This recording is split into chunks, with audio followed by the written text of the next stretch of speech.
ફક્ત છોકરાઓ માટે જ સીમિત હતું, ત્યારે તેમના પિતાજીએ તેમને વાંચતા અને લખતા શીખવ્યું. આ જ ભણતરના લીધે અહલ્યાબાઈએ ભારતમાં કાંઈ ને કાંઈ ચેન્જીસ કર્યા છે. સોમનાથ, બદ્રીનાથ, કાશી વિશ્વનાથ જેવા મંદિરો પાછા બનાવ્યા. તેમનો જન્મ 31 મે 1725 મહારાષ્ટ્રના અહેમદનગરના એક નાના છોણી નાના ગામમાં થયો હતો. તેમના પિતાજી ગામના પાટીલ હતા. ત્યારે એ જમાનામાં કે જ્યારે મહિલાઓને ભણાવવામાં આવતી ને એવા સમયમાં તેમના પિતાએ તેમને લાયક બનાવ્યા. તેના પરિવારના જ તે સંસ્કાર હતા કે તે બાળપણથી સેવાભાવી હતા.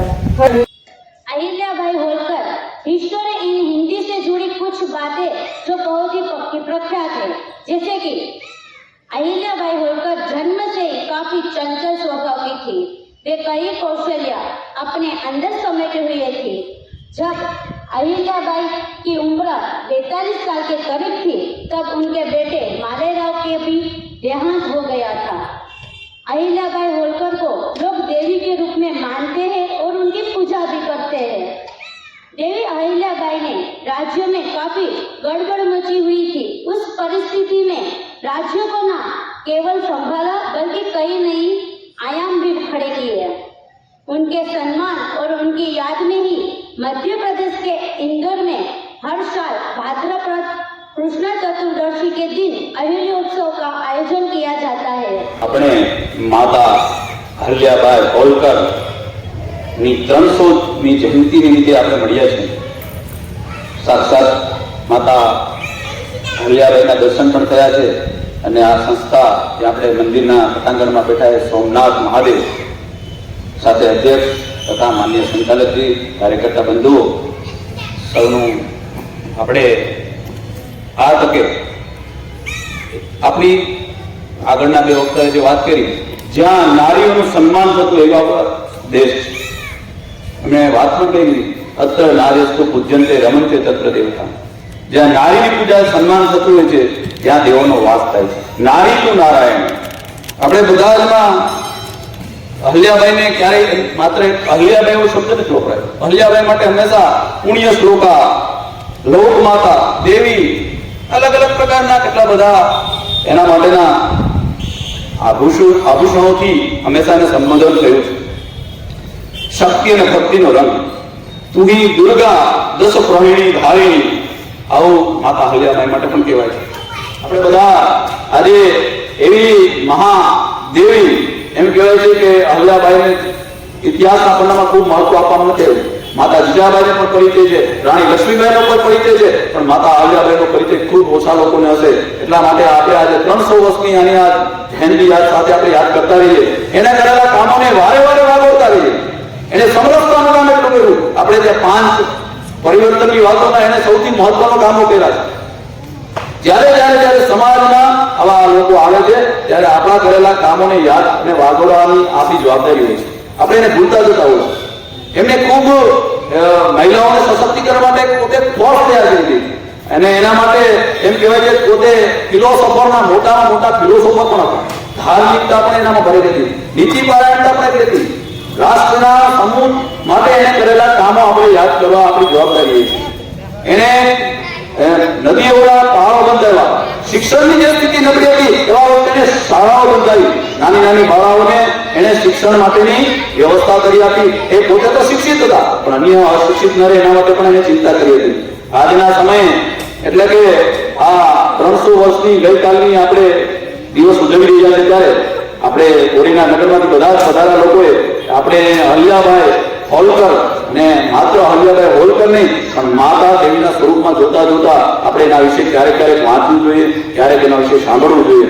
અને જેણે આપણા રાષ્ટ્ર માટે, આપણા મંદિરો માટે, એમના મંદિરોની દેવી સાથે સાથે એને રાજ્ય પણ એટલું સીમાલંઘન કર્યું હતું, રાજ્યને પણ એટલું વ્યવસ્થિત સંભાળ્યું હતું, અર્થવ્યવસ્થા પણ એટલી, નાના સૈનિકની પણ ચિંતા કરી હતી. એક સૈનિકની સાથે સાથે કિસાનની પણ એટલી ચિંતા કરી હતી. સ્થાપત્ય કલા અને કારીગરોની પણ એટલી ચિંતા કરતા હતા.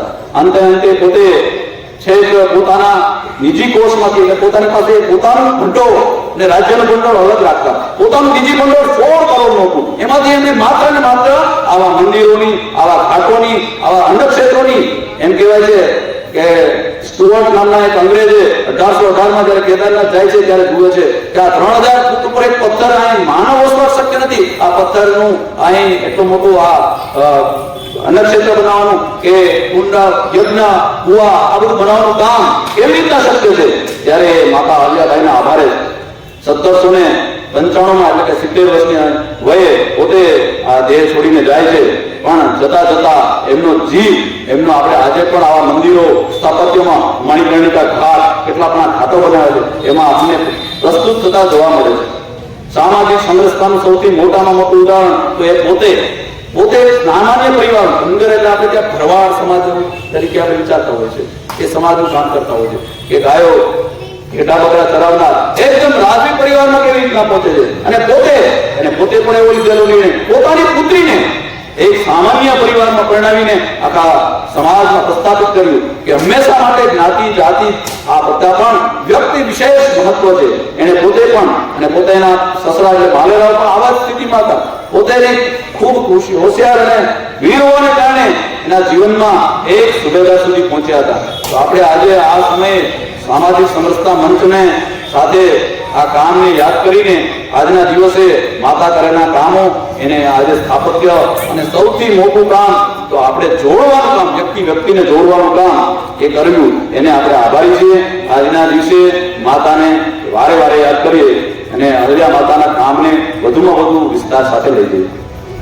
આપણે જેની મિશ્રામાં બેઠા છીએ સોમનાથ મહાદેવ, એ અહલ્યાબાઈ સાથે જોડાયેલું છે.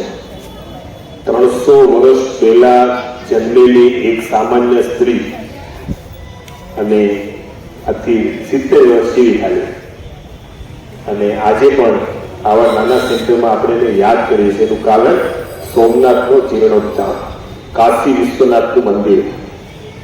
તો આપણી વચ્ચે, હું તો આભાર દર્શન કરવા માટે ઉભો થયો હતો, પણ આપણી વચ્ચે અધ્યક્ષ બેન છે, એમને હું કહું 2 શબ્દો એક પહેલા કે પછી હું આભાર દર્શન કરું, ત્યાં સુધી આપણે પ્રસાદી લઈ જવાનું. આજના કાર્યક્રમમાં બોલાયેલા છે તમે વાલ્મીકી સમાજના બેનું બધું છે એટલે અમને બોલાય, તમે આવ્યા છે તો તમારો ખૂબ ખૂબ આભાર. મારે તમારો માનવાનો હતો કે આજે આપણા આ કાર્યક્રમની અંદર કંચનબેન પોતે બીજા બહેનોને સાથે લઈને, અત્યારે ત્યાં કોઈ બહેનોને ટાઈમ છે છતાં પણ ટાઈમ લઈને આવ્યા છે, અને એ પણ નારી માટે આવ્યા છે. તો હું એમનો ખૂબ ખૂબ આભાર વ્યક્ત કરું છું. અત્યારે આપણે પેલા આ અહલ્યાબાઈ પોતે જ આવ્યા છે, મહારાષ્ટ્રથી જ આવ્યા છે.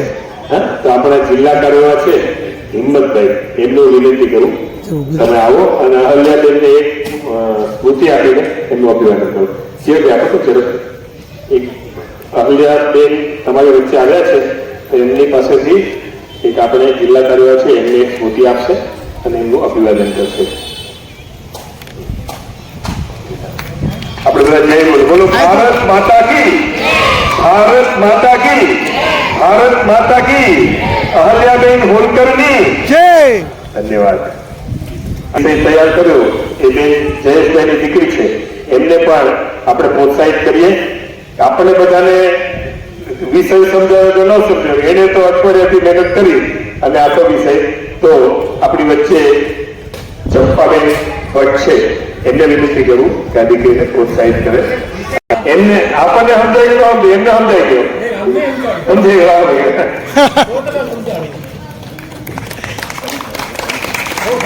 ભારત માતા કી દેવી અહલ્યાબાઈ કી જય. અને આપણા આજના કાર્યક્રમના અધ્યક્ષ તરીકે આવ્યા. આજનો આખો કાર્યક્રમ એમના અધ્યક્ષ સ્થાને આપણે કર્યો છે. તો હું આપણા રોહિતભાઈ જે આપણા વક્તા પણ છે અને આપણા જિલ્લા કાર્યવાહ પણ છે, સહ જિલ્લા કાર્યવાહ, તો બહેનને એક સ્મૃતિ આપીને એમની પાસે કાયમ એક સ્મૃતિ રહે તો આપણા અધ્યક્ષ તરીકે પધાર્યા છે, તો આપણે એમનું અભિવાદન કરીએ, એમનો આભાર પણ વ્યક્ત કરીએ છીએ. અને ફરીવાર જ્યારે આવા કાર્યક્રમ ગોઠવાય ત્યારે કંચનબેન આપ સૌ બહેનો સાથે પધારજો. અને બોલો ભારત માતા કી. હવે આપણે સોમનાથ મંદિર 16 વાર તૂટ્યું ત્યારે આ અહલ્યાબાઈ જેવી સ્ત્રીએ ફરી બંધાવી દીધું. બરોબર? તો આપણે સોમનાથ દાદાની આરતી કરવાની છે અને આરતી કરીને આપણને સૌને એક પ્રસાદી વિતરણ થશે. એ પહેલા એક 2 મિનિટનો કાર્યક્રમ આપણે ઉભા રહીએ, પછી બેસવું ન પડે એટલા માટે રાજકોટની અંદર જે ઘટના બની એ ઘટના બહુ દુઃખદ છે. કોકના વહાલ થયા, કોકના નાના, કોકના માતા, કોકના પિતા એ આપણી વચ્ચેથી જીવતા સળગી ગયા. એ બહુ ગજબ ભયંકર ઘટના છે. આપણે એવું થયું હોય તો વિચાર તો કરો, ઓચિંતી આગ આપણી બાજુમાં આવી હોય અને આપણને જીવતા આપણે સળગી જઈએ તો પરિસ્થિતિ કેવી થાય. તો એ જે ચિત્કારી જે હશે એ તો જેને સાંભળી હશે એને જ ખબર હશે. તો આવી ઘટનામાં જે આપણા સ્વજનો આપણી વચ્ચેથી ચાલ્યા ગયા છે એમને આપણે હું કહું પછી ઉભા થઈને 2 મિનિટનું આપણે મૌન પાડવાનું છે. એમના આત્માની શાંતિ માટે આપણે પ્રાર્થના કરવાની છે અને પછી આપણે બેસવાનું નથી, પછી સીધું આપણે આરતીમાં જવાનું છે.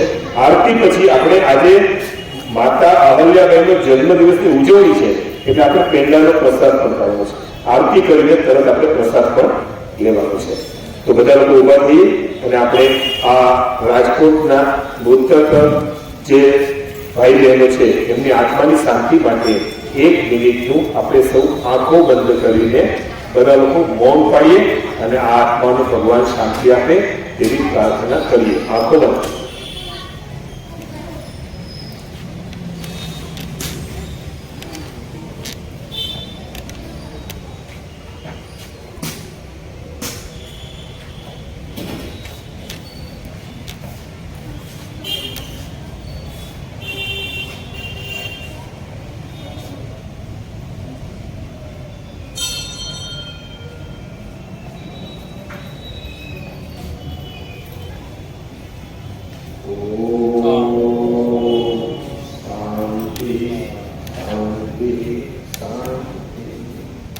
કાર્યક્રમ પૂરું કરતા પહેલા આપણા અધ્યક્ષનો આભાર, ઉદઘાટક બહેનનો પણ આભાર, જે બહેનોએ વક્તવ્ય આપ્યું છે એમનો આભાર, અહલ્યાબાઈનું પાત્ર ભજ્યું છે એમનો આભાર અને આપણી વચ્ચે ઉનાથી વક્તા પધારેલા છે એમનો પણ આભાર.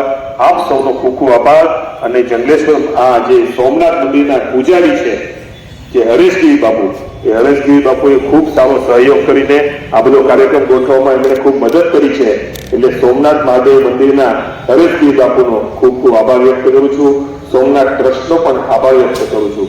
સૌના આભાર સાથે સોમનાથ મહાદેવની જય બોલીને આપણે સૌ આરતીમાં જઈશું. બોલો સોમનાથ મહાદેવની જય, સોમનાથ મહાદેવની જય, સોમનાથ મહાદેવની ધન્યવાદ.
આજે આ બોલ્યો છે